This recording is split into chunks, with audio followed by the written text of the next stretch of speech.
香港公開大學過去20年以優質教學模式，讓超過6萬名畢業生達成求學理想。隨住2009年第2期新校舍啟用，標誌大學邁進另一個新里程，為香港發展成為區域教育樞紐作好準備。公開大學嘅課程咧，令到我喺事業方面有更好嘅提升機會，改寫咗我人生。今時今日啦嘅專業人士啦，或者係一啲行政人員啦，其實都要講不斷嘅進步啊。咁喺 OU 咧入邊咧有咁多嘅知識咧，係一定幫到我哋。我幾十歲人都係冇書讀㗎啦，但係而家能夠公大俾咗我機會完成呢個夢想咧，係好感激嘅。公開大學最主要係實踐到有教無類嘅精神。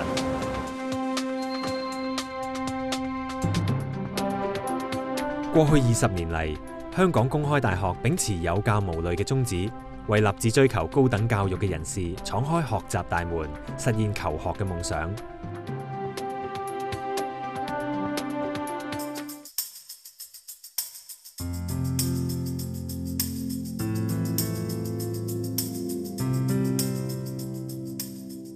80年代，香港經濟起飛，社會需要培育更多專才，港府就決定效法英國公開大學嘅做法，以遙距學習模式完成大學課程。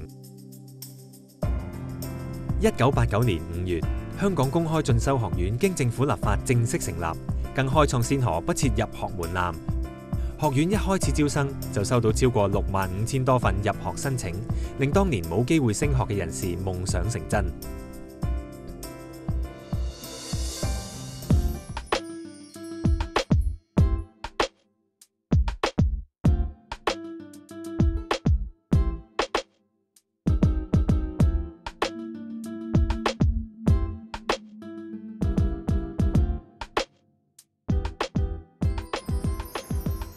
嗰陣時我諗唔到話可以再繼續上去攞個學位咯。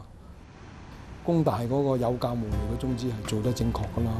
即係可以俾咗個機會俾我哋咁嘅年紀嘅人咧，可以繼續進修。只要我哋係有咁嘅心進修就。公開進修學院一直嚴格奉行寬進嚴出嘅優質教學政策，確保畢業生嘅學術水平。喺1996年獲政府賦予自我評審課程資格。93年起，學院已開始以自資模式運作，成為香港首間政府創辦、財政獨立嘅大學。香港公開大學呢，經過20年嘅考驗呢，我哋能夠呢自負盈虧，呢個財政基礎做得非常之好。最近香港特區政府呢，希望呢香港能夠成為一個未來嘅教育樞紐，亦都希望有更多呢個大學可以自負盈虧。咁我覺得呢，就公開大學而家呢個模式呢，係一個好好嘅典範。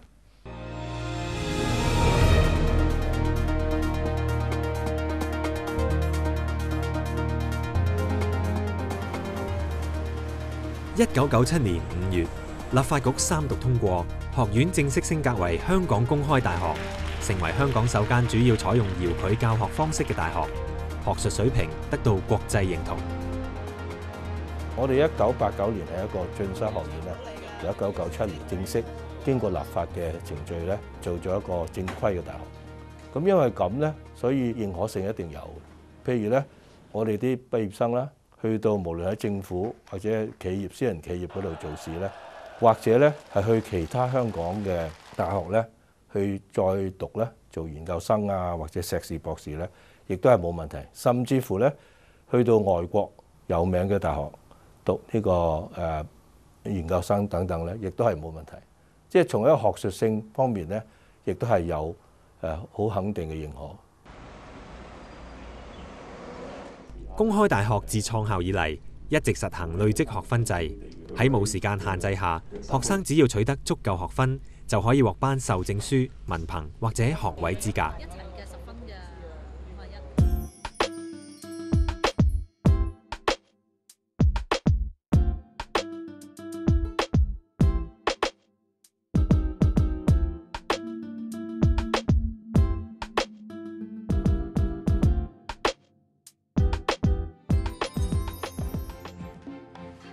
可能年紀又大咗咯喎，學歷又唔夠人哋爭咯喎，咁咪會俾人淘汰咯。最初咧，其實我冇咁大想頭話一讀就要讀大學嘅，公開大學就係學分制㗎嘛。咁我就算 even 我可以10年內完成啦，或者20年都仲得嘅，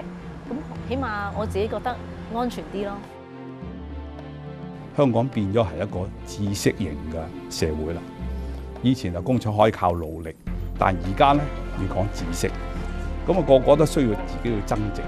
咁啊，公開大學咧就為咗呢一批學生，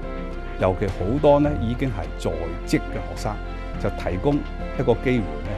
等佢哋可以接受大學嘅教育，可以最終獲得大學嘅學位。咁呢方面咧，我覺得大學嗰個辦學嘅理念咧就係好有意義。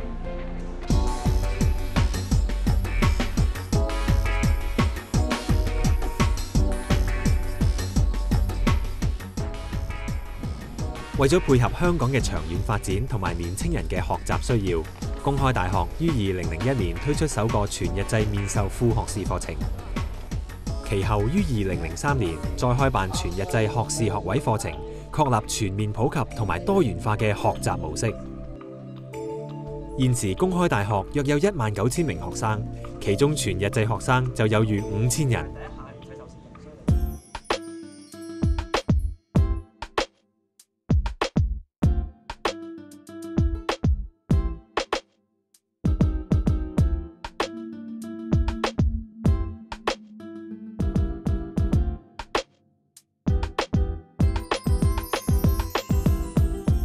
公開大學佢第一年就舉辦呢個社會科學嘅全日制課程啦，咁我就即刻去報讀。最重要就話係公開大學嘅教職員咧，好關顧學生啦，咁同埋係其實所讀嗰個知識咧，係總之同學仔俾心機去讀咧，就係一定能夠學以致用去服務社會。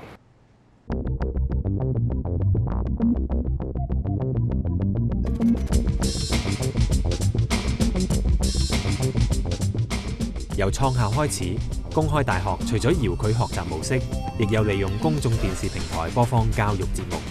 隨住互聯網嘅普及，公開大學亦率先發展網上互動學習系統。最近更開拓免費開放學習平台，帶動網上學習嘅新趨勢。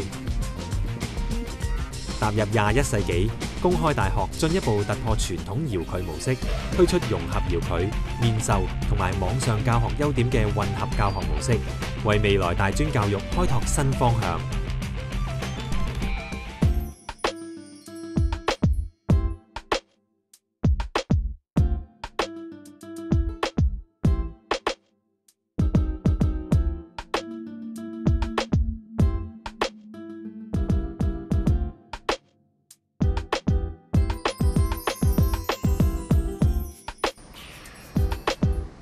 因為工作好忙啦，如果喺一個短嘅時間之內咧，要完成